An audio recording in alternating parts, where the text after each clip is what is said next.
ఉత్తరాది వాళ్ళు అధికారం గుప్పిట్లో పెట్టుకున్నారు, ఈ దేశం గుప్పిట్లో పెట్టుకుంటే ఇక్కడున్న అగ్రవర్ణాలు మొత్తం గుప్పిట్లో పెట్టుకొని లక్షల కోట్లు మింగేస్తూ మనకు బ్యాక్లాగ్ పోస్టులు రాకుండా, బడ్జెట్ రాకుండా, ఎన్నో అవకాశాలు రాకుండా ఇంత దుమార్గాలు చేస్తుంటే ఇవాళ మనం మాలమాదిగ పంచాయతీ పేరు మీద ఇంకా కొత్త సమానం తిట్టుకుంటూ కూర్చుంటున్నాం. ఇలా ఉత్తర దక్షిణాది అనే అంశాన్ని అత్యంత కీలకంగా మనం ఎందుకు మాట్లాడకూడదు? తమ్ముడు ఇవాళ బీసీకి ఒక పార్టీ దక్షిణాది పార్టీ కాబట్టి ఆ విషయంలో మొదటి చర్చగా పెట్టింది, బలమైన చర్చ పెట్టింది.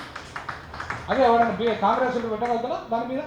ఊరికే పోయి రేవంత్ రెడ్డి మాట్లాడతాడు కానీ నిర్ణయాలు ఎవరు చదువుతారు? రేపు రేవంత్ రెడ్డి తీసిపడేంత ఎదుర్కోపోతారు.